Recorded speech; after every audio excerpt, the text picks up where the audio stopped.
Okay, everybody, welcome back to our continuing saga on random variables and stochastic processes and things of that sort. Let's start out with some of the homework and see what the situation is there. I will share my screen, and who knows what pops up because I don't know what I looked at last. Yeah, there it is. Okay. Let's see. Let's do the homework. Can everybody see the homework perchance? Hope. Okay. So choose a causal PDF. Now, a causal PDF means that's one which is equal to 0 for negative values. And I want you to just verify the Markov inequality to, see that it's literally applicable. And so this was the idea of plotting the expected value of x greater than a as a function of a. This, by the way, I just noticed is not due today. It's due on Thursday, right? So I hope everybody is able to get a handle on that. Choose a PDF, and then I want you to likewise verify Chebyshev's inequality. And Chebyshev's inequality should be applicable to any probability density function that has a mean and a standard deviation. And as we've seen, all of the probability functions do not have means and standard deviations. So this isn't applicable to certain types of Pareto and Cauchy probability density functions. So you have to choose one with a finite mean and a finite variance in order for it to work. I'm pouring myself a refreshing beverage as we go through the homework. Now, there is a 10 by 10 histogram on sheet 2 of the spreadsheet. Now, this spreadsheet, which is available to you, can, just like Excel, this is a Google spreadsheet, but just like Excel, it can have different sheets. And the sheet is over here. You see this sheet? And what you can do is take this second sheet, and here's what I want you to do. This is indexed from 1 to 10, 1 to 10. It is a histogram. This is a histogram of some measurements of things which were going from 1 to 10. What it's measuring really isn't of consequence in the homework problem. What I'd like you to do, number 1, is to compute the corresponding empirical probability density function corresponding to this. And we all know that that's very simple. We simply take all of these numbers and normalize them to the sum of all of the entries in the table, because the empirical probability density function has to add up to 1, right? All of the elements of the empirical probability density function have to add up to 1. The second thing I would like you to do is to take this empirical probability density function and make a empirical cumulative distribution function. We talked about the two-dimensional cumulative distribution function in 2 dimensions, and I would like you to empirically do that. It's going to give you hopefully a little bit of thought of exactly what goes into a cumulative distribution function. Remember that we said that one of the properties of the cumulative distribution function is that if you walked uphill either in the x or the y direction, if you took a step in the positive x or positive y direction, you were always going to go uphill, right? So the question is how do you take the empirical probability density function and do that? Now you need to paste and copy this table onto whatever software you use. If you use an Excel spreadsheet or you're using some other software, you're going to have to paste and copy here. Okay. So that's what I want you to do with here. So copy the 10 by 10 histogram, calculate and generate the 2D plot corresponding to the empirical probability density function, and calculate and generate a 2D plot of the corresponding empirical cumulative distribution function. So that's the big F. The first one is the little f, this is the little f, this is the big F. Then I'd like you to redo this for the case of conditional probability. X is between 3 and 6, and Y is between 4 and 6. X is between 3 and 6. Let's see, X is between 3 and 6, and y is between 4 and 6. 3 and 6 and 4 and 6. So I think what we're doing is we are restricting our outcomes to be in this area. And I would like you to repeat the same sort of problem for me. I'd like you to compute the empirical probability density function corresponding to this conditional criterion that the random variable lies within this area, and then do the cumulative distribution function for the cumulative. So it'll give you, it'll get you in the weeds a little bit, but I think you'll come out knowledgeable.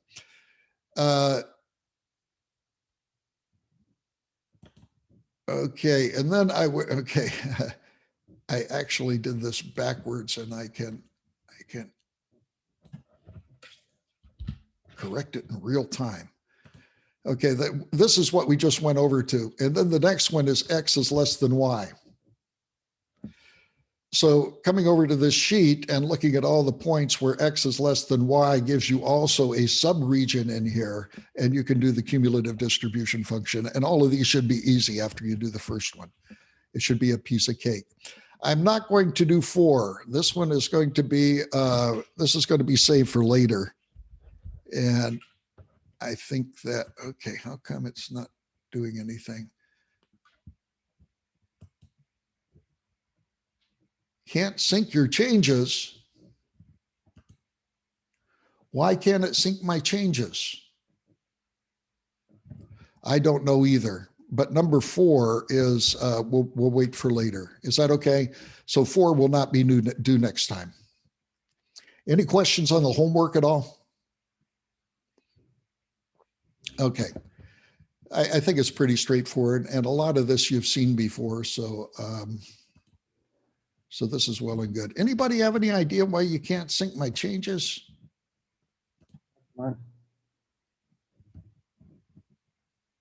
I just try reloading the Google Sheets page and see if it fixes it. Yeah, that's the old thing of just get out of the car and get back in and see if it starts. Okay. Yeah. Okay. Well, let's go to the next set of lectures, and the next set of lectures is on multiple random variables. We've done 2 random variables. Now we're going to do multiple random variables. The other thing I notice is that for Google Sheets, you have to open it in Chrome. If you open it in Firefox, it's not as friendly to you. It doesn't allow you to edit. So there is Google exercising its monopoly power again by not giving the same dexterity on all of its web browsers. Anyway, that's fine. What we want to do now is we want to extend the idea of 2 random variables to many random variables.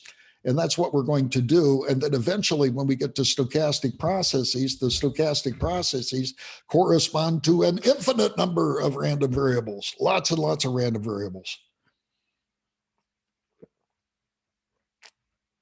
And the big question is, how do you get your mind around an infinite number of random variables, which are required for stochastic processes, or random processes, if you will? So let's get into this. We talked about this at the end of last time, but right now we're going to go to a cumulative distribution function. Of this cumulative distribution function is going to have a total of n random variables. Okay. And we can literally think about this x with a vector on top of it as x is equal to, I think you can see x1 all the way down to x sub n. Right, so that captures the vector. And like always, we start out with the definition of the capture of the mathematics of the random variables with a probability. It's a cumulative distribution function, except that it's a function of x, and it has x sub n different, or a vector of x different random variables. So you might be computing n entries, for example, in the Dow Jones Industrial Average or something. and or not in the average, but in the components of the Dow Jones Industrial Average. And what this is the probability that X1 is less than X2, X big X is less than equal to little x. Same thing for the X2s and the X3s all the way down to the X sub n's. And these commas are read as logical ands. So it's a probability that big X is less than or equal to little x, and big X2 is less than or equal to little x2, and et cetera. And so this is the chain of the logic that we're applying here. And like I said, the vector is, here's the vector that I drew up here, except it's on the side, it's sideways. And we're going to use a subscript T for transpose. You're familiar with the idea of transpose. I like to think, because it's the way I was trained, of all my vectors going up and down. So as opposed to right to left. So we're going to have all of our vectors go up and down. So this vector X, since it's transpose, we can write it right to left. But in general, the X's go up and down if you don't transpose them. Now there is a probability density function, and you always get the probability density function by differentiating the cumulative distribution function. We saw this same performance in 2 dimensions, right? Where we took the partial in all of the dimensions and got the probability density function. And if you remember, we can get marginal or lower dimensional probability density functions. We can get lower dimensional probability density function, cumulative distribution functions like here, simply by setting the values for infinity here. So if we don't want X2 to X sub n, we simply make an infinity there and they all go away. Now, how is that? How is that? Well, let's return to the previous page. And what happens if we do X3, if we set that to infinity? X3 is less than infinity all the way up to X sub n is less than or equal to infinity. What does that mean? This means that this is always true, right? This is always true. So we don't have to even worry about it. So we go to the next page, and just by setting them to infinity, we get rid of them. And what we haven't messed around with is what we have left. So you can get the lower dimensional cumulative distribution functions from the higher dimensional just by inserting the infinite there.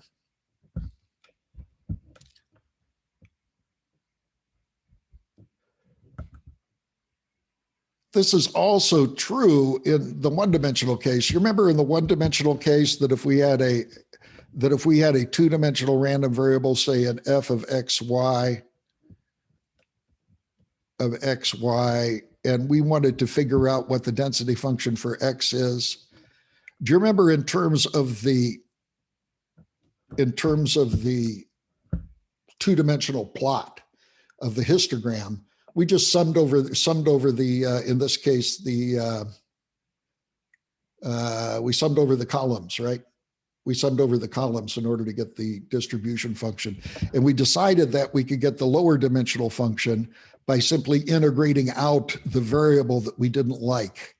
So if we wanted to get rid of the y, we integrated y out. This was equivalent to summing over the column in the histogram. Do you recall that?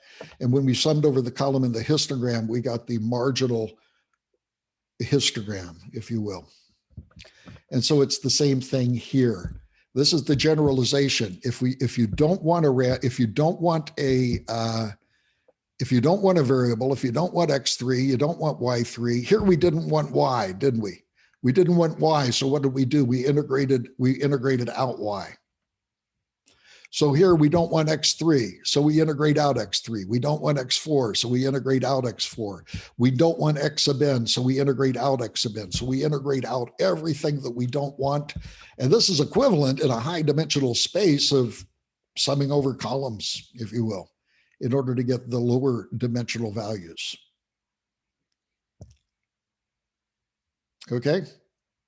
So that's how we generate lower dimensional values. And this is a generalization of this idea that you've seen before, that if you don't want one of the random variables, you just integrate out the value. Or if they're discrete, you sum out the value. There is similarly conditional probability density functions. This is a generalization of the two-dimensional counterpart. And if you have a probability density function and you're already given x1 and x2, then you can write it as the entire joint probability density function divided by the marginal.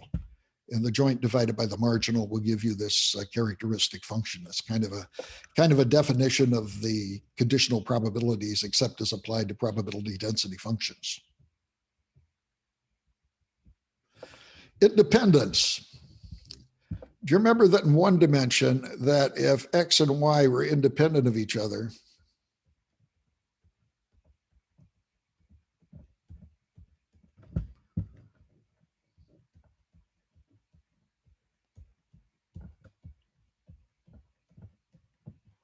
then we could write the marginal, we could write the joint as the product of the marginals.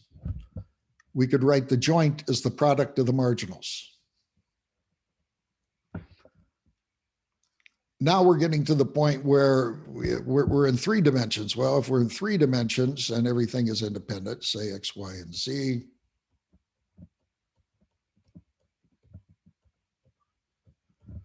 then we could write this as f sub x. I'm not going to give the argument. Yeah, I will.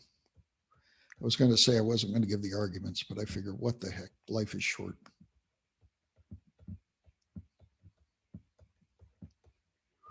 So you see how that extends to three dimensions. In n dimensions, I'm hoping you're familiar with this notation. This is the product. This means f sub x1 times f sub x2 times f sub x3. So this is just shorthand notation for the product of all of the marginals. So if you have an independent random variable, then your marginal is, I keep getting it backwards, then your joint is the product of all your marginals.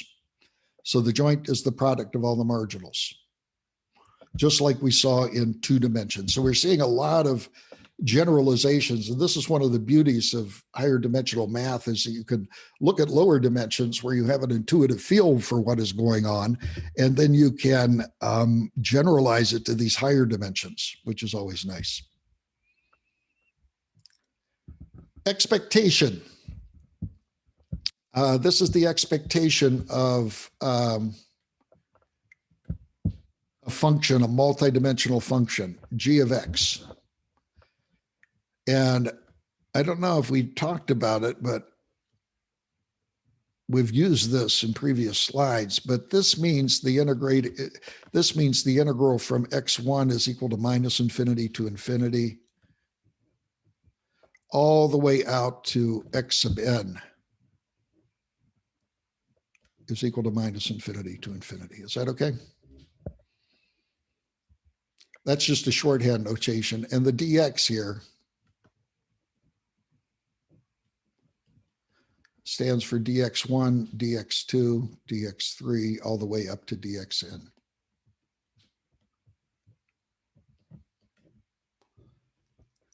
So that's a shorthand integration. So this takes an integration. Say you were in 5 or 6 dimensions. This would take you a page to write out, right? If you wrote out all of the vectors and didn't concatenate it or compress it into a single expression. So that's what we get. So this is the expected value of g of x. And g is an arbitrary function. G can be like, I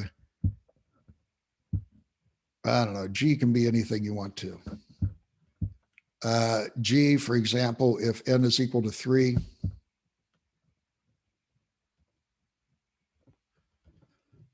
g of x could be something like the cosine of x1 plus x2 plus x3.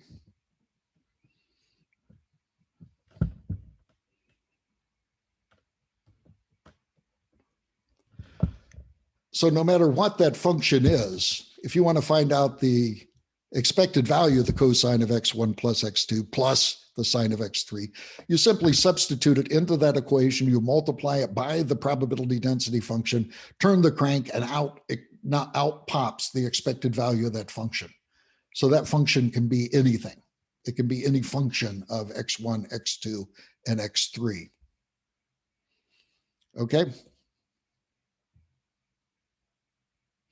Now, if the x's are independent of each other,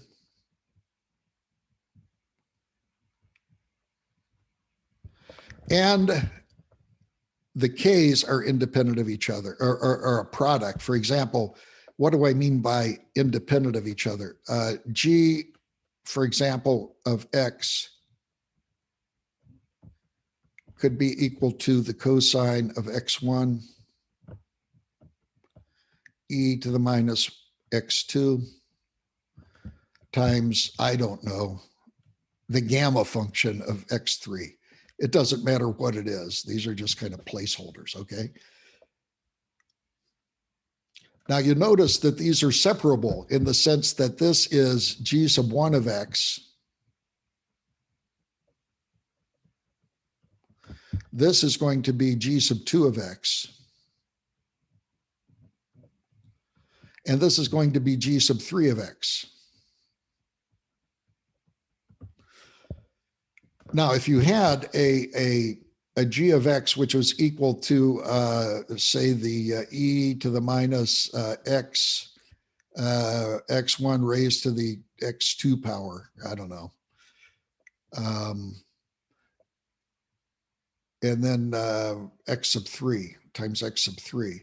You could separate this out into this function times this function, but this function cannot be written as a g1 times a g2. In other words, they're not separable. You can't separate them into two individual components. So this is not separable.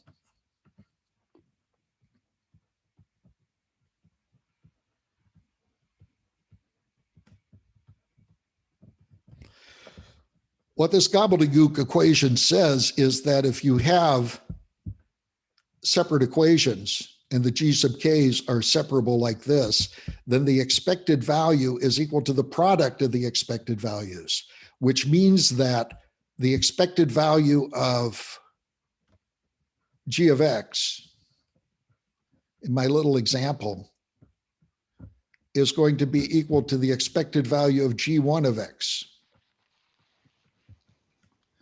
Or g of x, yeah, I should say g of x1. I forgot the 1 here.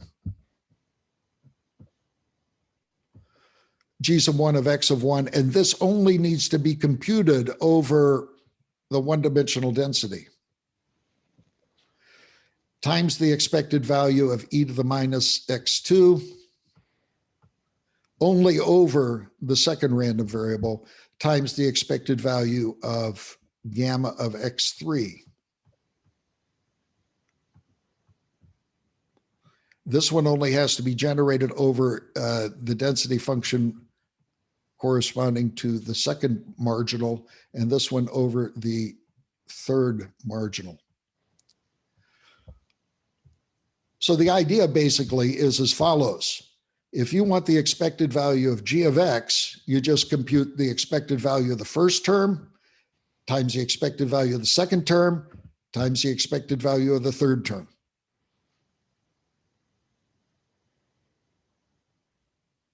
And so this makes it a lot easier.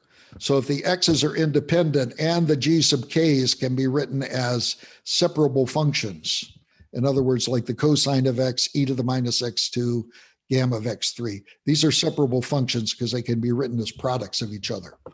So it's only true if they are products of each other. Any questions on that? I was about to ask about the relation between independent and separable, but from your last sentence, I understand that there are two conditions for this property. Oh, yes. In fact, well, that's actually a good point, Glauco. Separable means you can write a function as the product of, say, for n is equal to 3, you can write it as the product of 3 functions, right? Yeah. If the 3 random variables are independent, then the probability density functions are separable because you can write it the first probability density function times the second probability density function times the third probability density function if it is independent. Okay, so they happen, if they are independent, they are separable, and vice versa.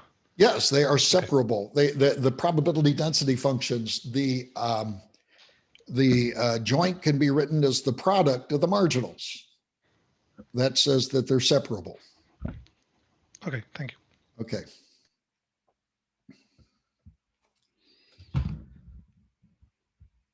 So this is important, and we'll use this theorem later on. Now, guess what? In one dimension, we got a one-dimensional characteristic function by taking a one-dimensional Fourier transform. In multi-dimensions, we take the Fourier transform by taking a multi-dimensional Fourier transform. And yes, they do exist, and it's not that big of a deal. It's just a generalization. And here is the derivation of the characteristic function for a random variable. It is defined as this way. But you will notice that this means that this is, I shouldn't even have put that thing there, should I? This is equal to the integral over all of the dimensions, x1, x2, x3, x4, times the probability density function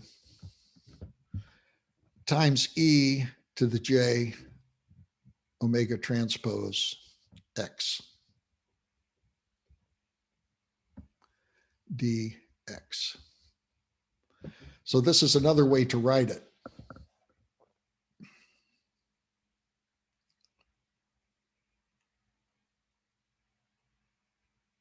The expression that I've written in the upper right-hand corner is the definition of a multidimensional Fourier transform. Now you might look at this and you say, oh my gosh, this is e to the j omega transform x.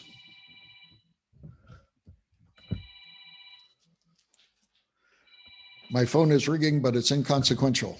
I hope it isn't distracting. The omega transpose times x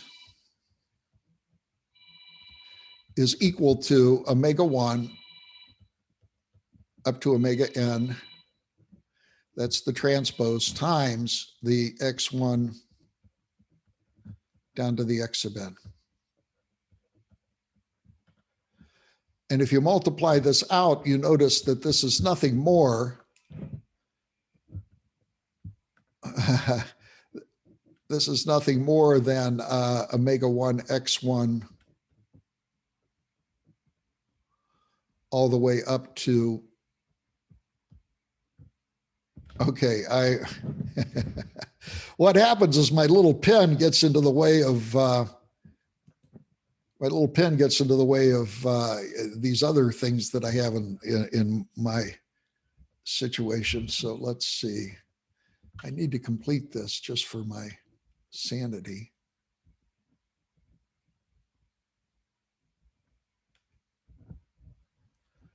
Okay, I finally got it in, and I know this looks like garbage, but I have, can you see you are screen sharing here? You probably can't see that, can you? You can see it? Yes. Okay, so what happens now is that I'm trying to write around there and I shouldn't. Here's the point. This omega transpose x, if you unravel it, it looks like it's e to a vector, which you can't have. But if you unravel it, it's just equal to these summations of omega 2x. Do you see that? Right? And so that's the expected value of e. This is just the expectation here. Now,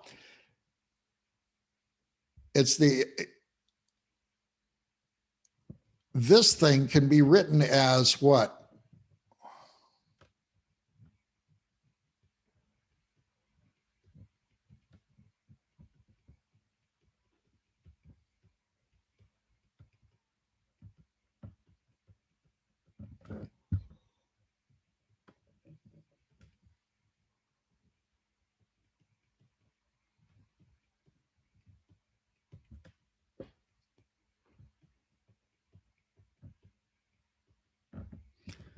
Is that right? And I'm sorry, these should not be pluses. These should be times, shouldn't they?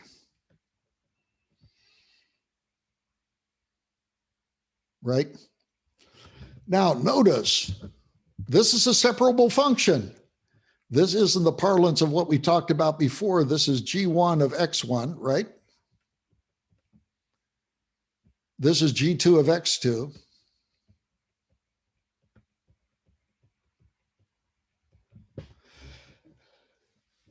And therefore, we're taking the expected value of a nice separable function. So because if we're assuming independence, well, it doesn't matter about independence, but we can write it this way. We can write it as the product of these one-dimensional cases, correct? And then under the assumption of independence, we can apply the theorem that we used last time to say this is the product of the expected values, right? It's kind of like if they're independent, we can kind of take the expected value inside of the product under the assumption of the independence. That's what we showed a screen or so ago. And here is the cool result, is that the characteristic function of omega is equal to the product of the one-dimensional characteristic functions under the assumption that they're independent of each other. They have to be independent of each other.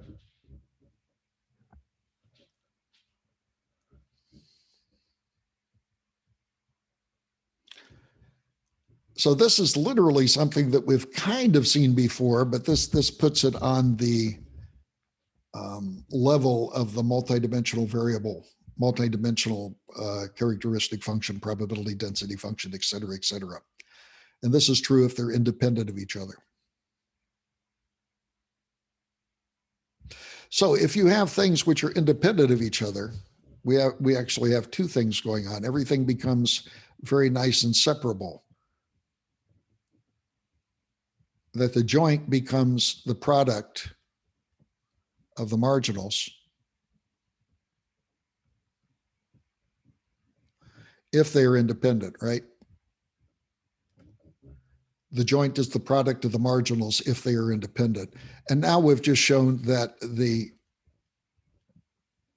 joint characteristic function is equal to the product of the joint characteristic functions. That's what we've shown right here. So this is interesting, both in terms of the probability density function and the characteristic function. The joint becomes the product of the marginals under the assumption of independence.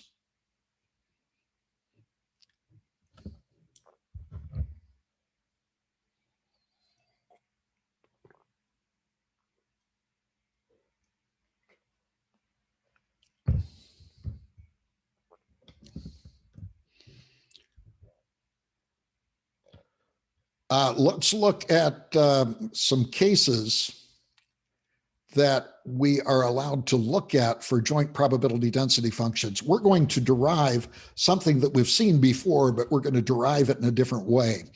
Suppose that you have the sum of two random variables. Do you remember what happens to the joint characteristic function? If you sum two independent random variables, you get the product of them, right? Or equivalently, if they're independent, you get the convolution of the two one-dimensional probability density functions. Remember rolling the die and getting 1 through 6, and then you're rolling 2 dice and you get the triangle, and the triangle is equal to the convolution of a uniform with itself. We're going to generalize that now to the case where it might be dependent. If it's dependent, maybe there's something else going on here. So let's take a look at it. We start with the characteristic function of z. The characteristic function of z is equal to the characteristic, well, z is equal to x plus y. So we're just going to put x plus y here. And if they are independent, we have, again, this idea of separability, right? this becomes a separable function. This is e to the j omega x times e to the j omega y. It's a separable function. So the expected value of the product is the product of the expected values. That's fun to say. We do that in math a lot. The product of the expected values is equal to the expected value of the product. And that's exactly what we have here. So we have the result that they multiply, but this is only true if they are independent. Notice that's a criteria that we have here, that they're independent. And we've seen this before. We've derived it before. And we know from the convolutional theorem of Fourier analysis that if you multiply in the Fourier domain, you perform a convolution in the frequency domain. You perform a convolution in the frequency domain. So that's kind of cool. Let's see what other damage we can do here. Let's look at a random variable sum. We are going to sum a number of random variables. And this typically occurs like when we're doing experiments. We do an experiment and we get us x sub 1. We get another experiment, we get a reading of x sub 2, and it's going to be a little bit different. And sometimes we sum up these results. And many times we divide by n. We'll get to the divide by n later, but right now we're just going to add them up. So we're summing all of these random variables together. And in that case, if all of the random variables are independent and identically distributed,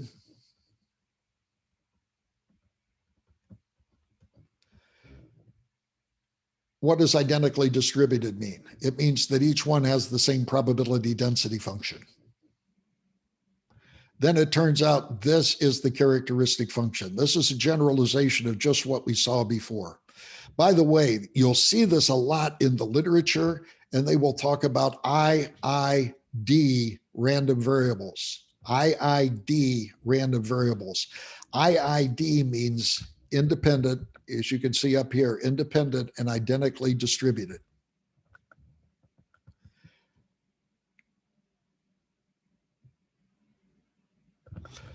So the idea is that if you have an x plus a y, and these are independent of each other, and this is a Cauchy, so therefore it has this is a characteristic function.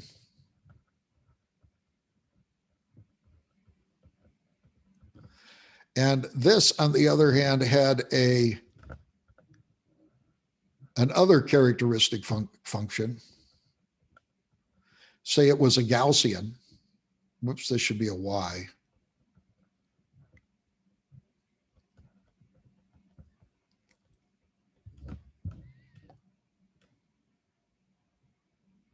Beta is a parameter related to the variance. Don't worry about it. If we added those up and they were independent random variables, then the characteristic function for x plus y, that's the sum of x and y, would be equal to e to the minus alpha omega times e to the minus beta omega squared. You would multiply the characteristic functions, right? Now, these are independent, but they're not identically distributed, are they? If they're not identically distributed, well, what happens if they're identically distributed? So we have x, we have y, we have z. And suppose each one of those is Cauchy, okay? If it's Cauchy, then phi sub x is equal to this e to the minus alpha omega, okay? That's a Cauchy. And what we do is if we want the entire summation, we would multiply this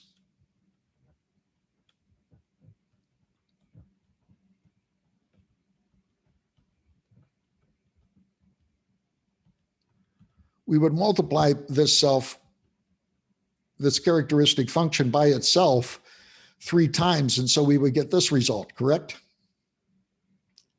So we would get the characteristic function of the identically distributed random variable raised to the third power, since we're adding 3 random variables.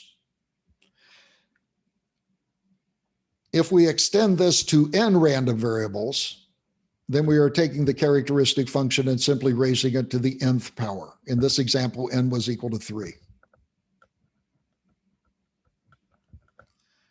And so this is kind of interesting, because typically if you go into the lab and you take experiments, and your experiment, your table isn't time varying, it isn't moving all over the place, you can assume that your source of error is going to be exactly the same every time, and that your underlying probability density function is going to be the same every time. And if your underlying probability density function is the same all the time, then you have identically distributed random variables. And if you take one measurement and then another measurement and then another measurement, you're hoping that your measurements are going to be independent of each other. And so this is a very valuable tool, in the laboratory when you're taking empirical results, because typically you generate, if you're doing an experiment over and over and over and over again, and that experiment is not changing temporally, then you are taking identically distributed independent random variables, or IID random variables. And so that means when you add them up, you take the characteristic function for one of the random variables and raise it to the nth power. That's kind of cool.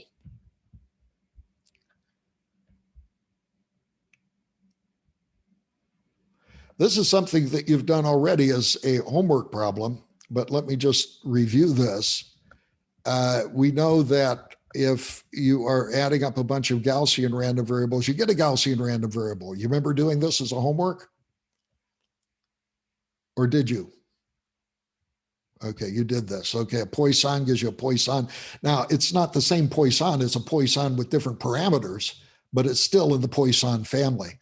Same for a binomial, same for a gamma, same for a Cauchy. We just showed it for a Cauchy, right?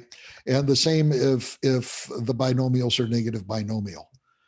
So the interesting thing here is that there are certain families of probability density functions which are conserved under addition. If you add from these random variables, you get if you add a number of these random variables, you get another random variable which is also of the same distribution but of different parameter.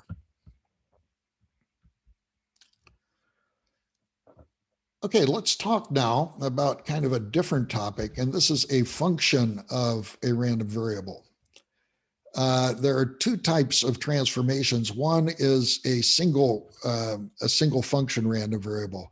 Say, for example, you had z is equal to, I don't know, the sine of x1 plus e raised to the minus x2 to the x3 power, okay? Something like that. I just made something totally weird up just to show you an example. So here is the problem under inspection. If we know the probability density functions of x1, x2, and x3, what is the probability density function of z? Again, given the probability density functions of x1, x2, and x3, this is my g of x, if you will. This is a specific g of x. What is the probability density function for z? So this is taking a number of random variables and combining them into one. The summation is an example where we took all of those n random variables and we combined them into a single random variable. That was an example of this. This is a generalization of the idea. The other idea is to have a z sub k equal to g sub k of x. This is a little bit more complicated.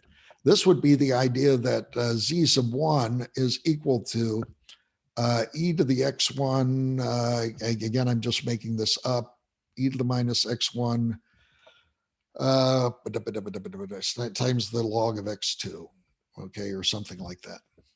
And that z2 was equal to the log of x1 times e to the z2, or e to the x2, I'm sorry. So here we have a number of random variables which are being transformed to a single random variable. Here we are having a vector of random variables, say x sub 1 through x sub n. And this is being transformed to another set of random variables, z1 through z sub n.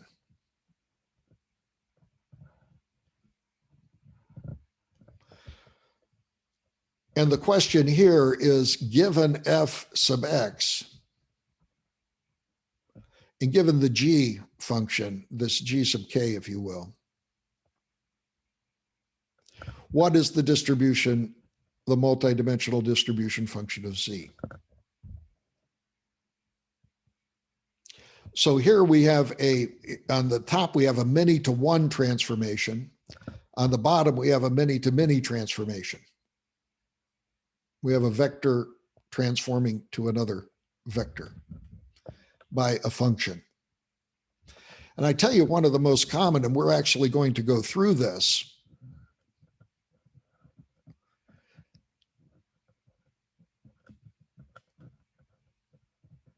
suppose you have a point, this is a random variable, this is a random variable which exists in a two-dimensional space.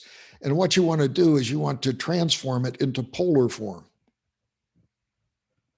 So you would like say a z1 here, and this angle you would like to be z sub 2.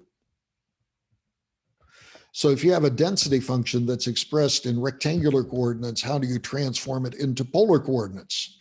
This is a specific example in 2 dimensions of what we talked to. This is getting the density function for f sub x1 and x2 and transforming it into z1 and z2. So that would be a common sort of transformation.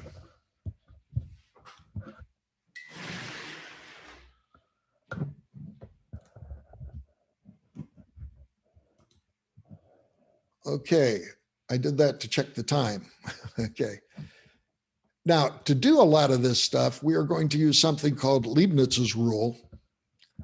And Leibniz was a really, he was a really, really sharp guy.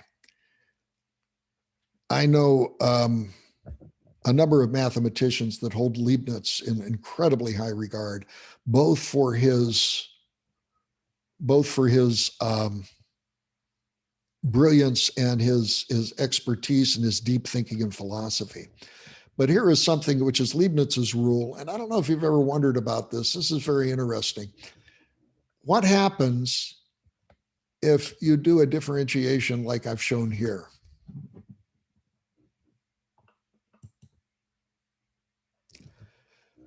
You are differentiating with respect to z, you're differentiating with respect to z, a function that inside the integrand is a function of z, but also your upper limits and your lower limits are also a function of z. You see the idea? So we got z's all over the place. We got z's in the upper integration limit, the lower integration limit, and in the integrand. What's the rule for differentiating that? Well, it turns out that the expression is given here. And if you look at it for a while, it looks complicated the first time you see it. But if you look at it for a while, it makes sense. You differentiate the upper limit, and then you get the integrand back. Instead of the x, you put the u of z, and then you subtract the derivative of the lower limit, and you get back the integrand with the lower limit expressed for z.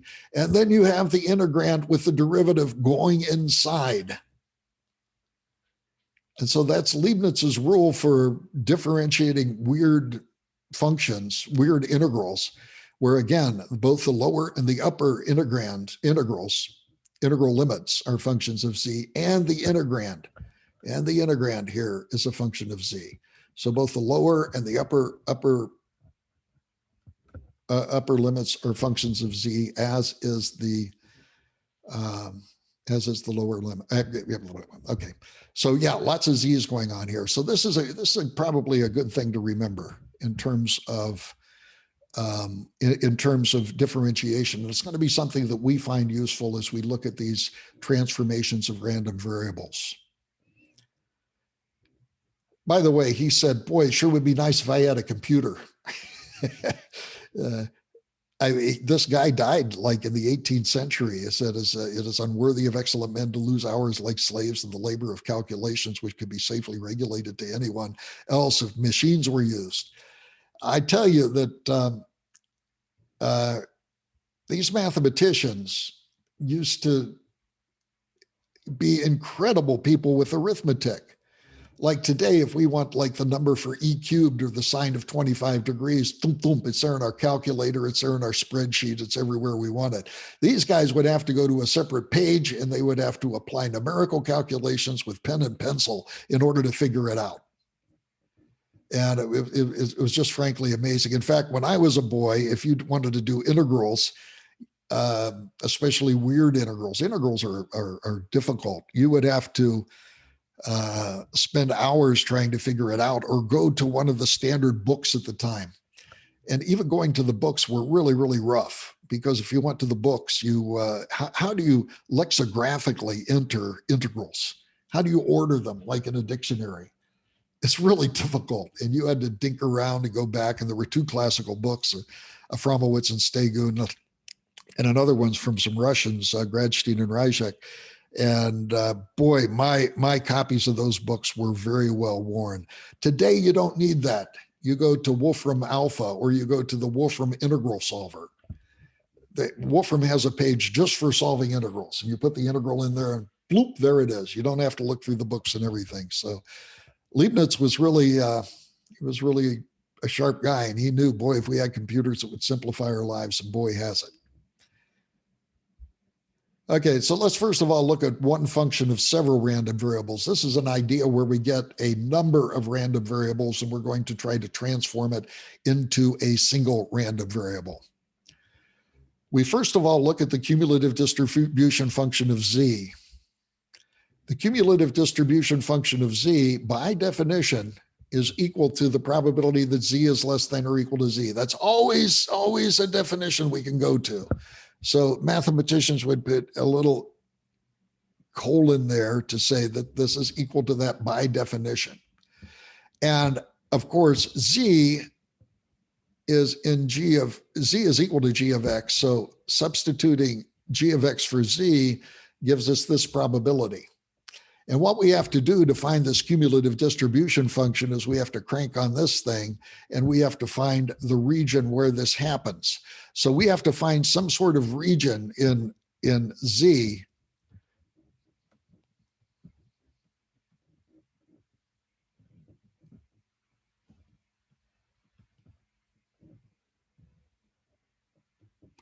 Okay, this is some sort of region in Z. This is some, as I put a little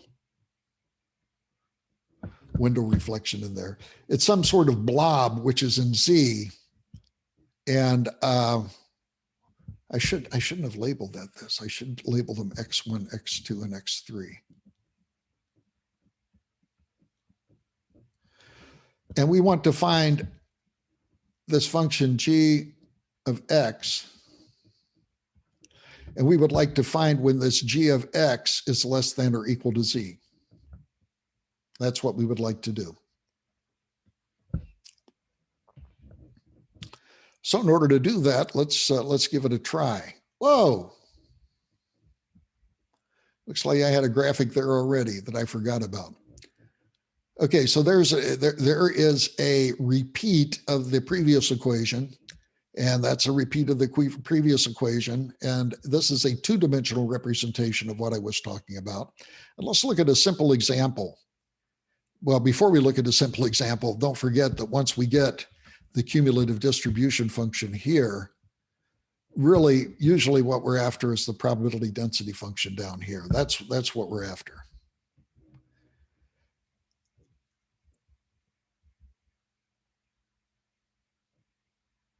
So let's look at the example of X plus Y. Now we've looked at this twice already under the assumption that X and Y is independent of each other, but now we're not getting independence. So let's look at the region of integration. It's G of X of Y is equal to X plus Y is less than or equal to Z. Well, this is the graph of x plus y is less than z. So the region that we want to integrate over is this region here. Okay. This is the line here, x plus y is equal to z. And you can see it goes through z here, it goes through z here. It's a 45-degree line. And we want all of the values where x plus y is less than or equal to z, and that's everything on this one side of the line. So we would like to take the two-dimensional function and we would like to integrate over simply r sub z. So let's do that. And then we integrate, how do we integrate over z? Well, we integrate y is equal to minus infinity to z minus x. What is z minus x?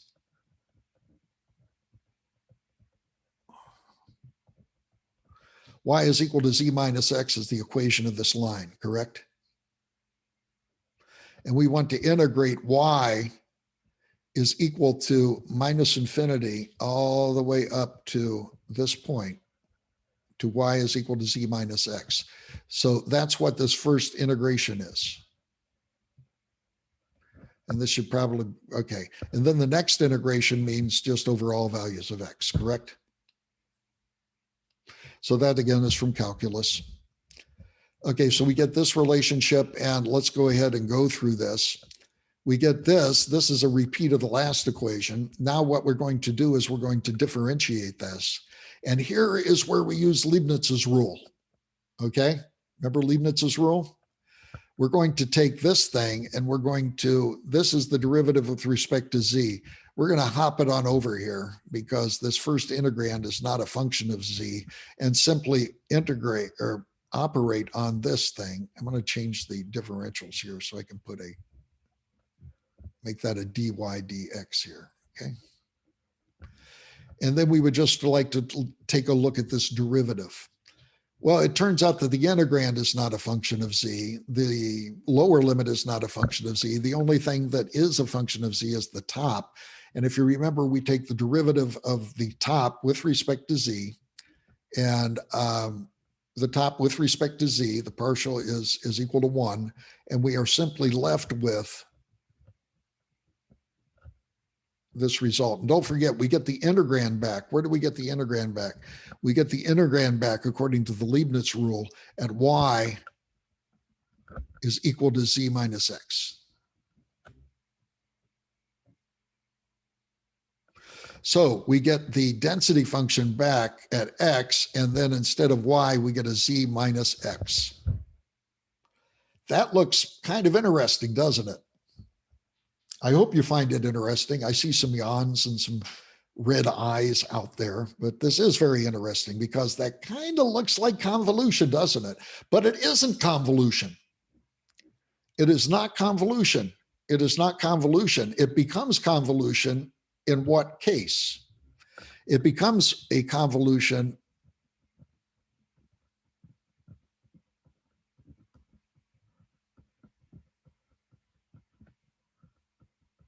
when this happens.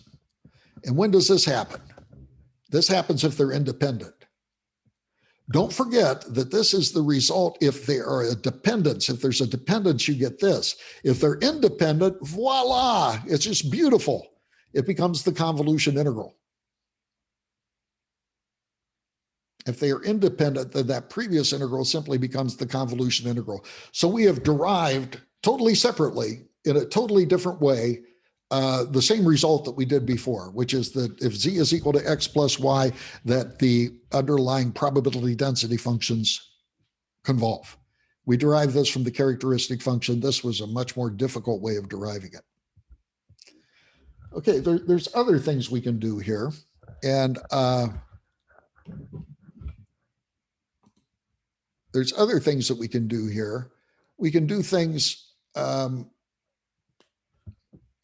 of weird. We can do, let me put this on the side here. I'm wondering if I can.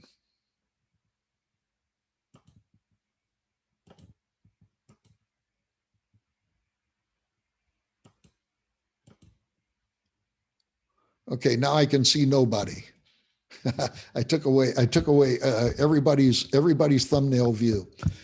Suppose that we had two random variables and we multiplied them. What we just did is z is equal to x plus y. What happens if we multiply, if we do z times y? Well, to do that, believe it or not, this simple problem of z is equal to x plus y is it's kind of rough in general. So we're going to do something. We're going to assume that everything is in the first quadrant. So we're going to assume that x is 0 and y is equal to 0. So there's no probability mass in the second quadrant, the third quadrant, or the fourth quadrant. Only in the first quadrant. All of the probability mass is in the first quadrant. In that case, then again, starting with the definition of the cumulative distribution function, this is equal to, by definition, this probability. And we are using z is equal to x times y. So this x times y comes down. And we can take the x to the other side. Now, you notice that the only reason we can take the x to the other side is because we know it's non-negative. If x was negative, we'd have to flip the inequality sign, and it gets a little complicated. So that's the reason we're just assuming that everything exists in the first quadrant here. So we're taking the x to the other side. Since x is a non-negative value, then it's the probability that y is less than or equal to z over the random variable x. So this is what we had before. And if this is the region that we have to integrate over, this is y is equal to z over x. So we are going to integrate y from 0. I'm sorry, we're going to integrate y, y from 0 over to where? Z over x, right? So we integrate y is equal to 0 over to z over x. And then we're going, since it's in the first quadrant, we are just going to integrate this from 0 to infinity.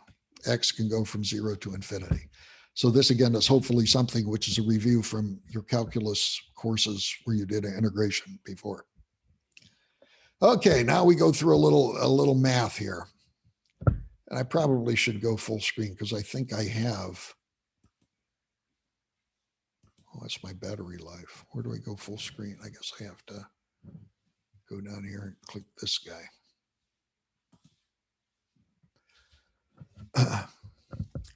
Okay, so we have to differentiate this. And what we said this was, we derived on the last screen, it was equal to this. And then we have to take the ddz on the inside. Here we apply Leibnitz's rule again. And Leibnitz's rule gives us the, first of all, the derivative of the upper limit times the integrand evaluated at y is equal to z over x. So that gives us this result. And if we simplify, we get this result, that the density function for z, when you multiply two random variables together, is equal to this expression here.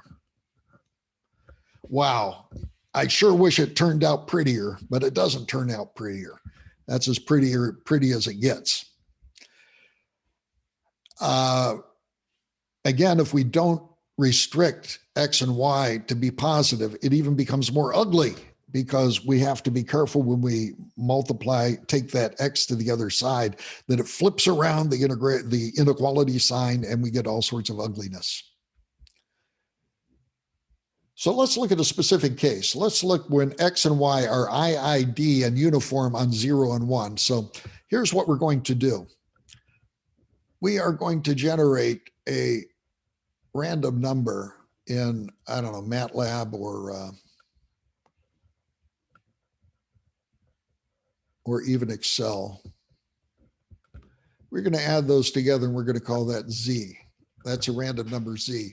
Now this random variable, this rand is a uniform random variable between 0 and 1. And the question is, what is the probability density function for Z? We have just derived it. We have just derived it. Now, can we apply it here? Well, let's see. This is the two-dimensional case. In other words, the probability density function looks like this, and this is about as simple as you can get. Dr. Marx. Yeah. You wrote the sum of two runs, but you mean the product? I do mean the product. Thank you. Thank you, Glauco. Yeah, we've done the sum of those two random variables, a triangle. Thank you, Glauco. I appreciate it. Well, this is the corresponding density. So this should be a times up here if you haven't seen it already. This should be a times. And so this is what the joint probability density function looks like. So it has a mass of 1 here and a mass of 0 on the outside. This is X, this is Y.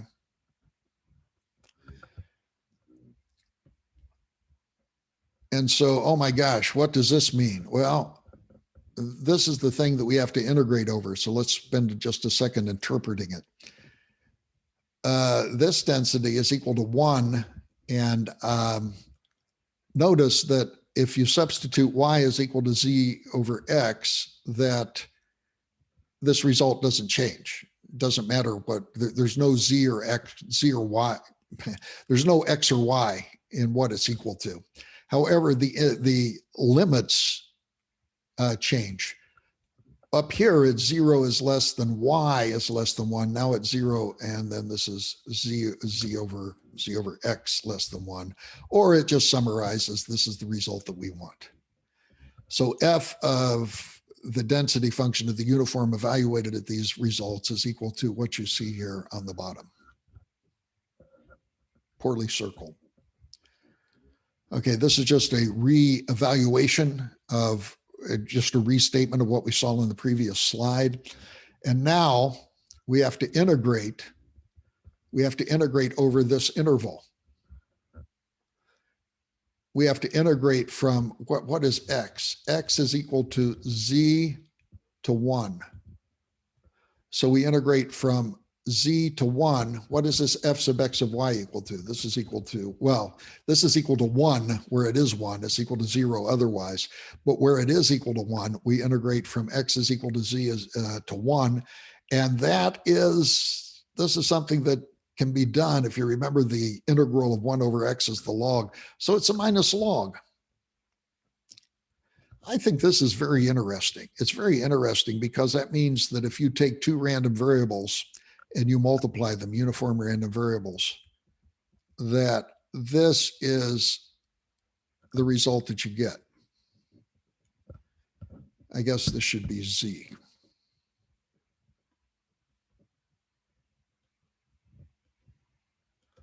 I just forget that and start all over.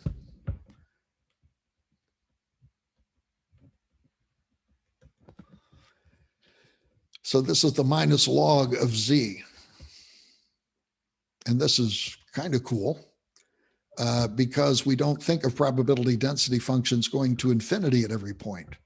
But just because something goes to infinity doesn't mean that it has an infinite area.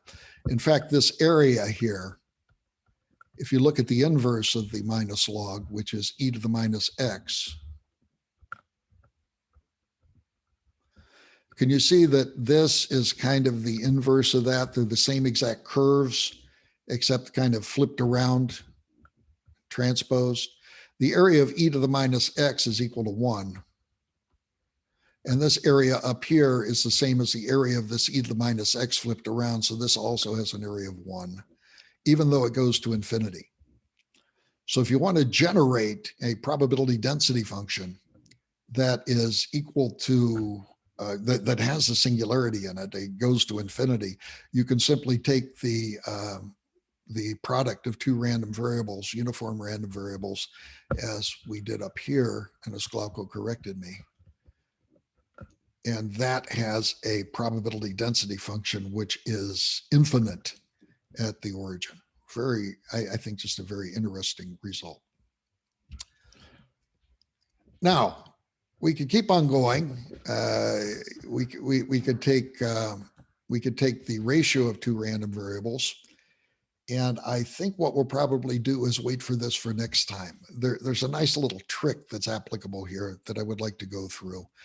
And you can see that this idea and that the paradigm that we've generated is applicable to all sorts of random variable transformations, many to one transformations. All you have to do is define what the probability density function is in the higher dimensions, define the space that you want to integrate over. That'll give you the cumulative distribution function. Then you simply differentiate to get the probability density function. Okay. And again, this is for multi-variable, multi-dimensional random variables. Wait till we get to infinite dimensional. And you might think, oh, it's going to be really terrible. No, it actually is not terrible, because we're going to do some things which really simplify the analysis. Any questions at all?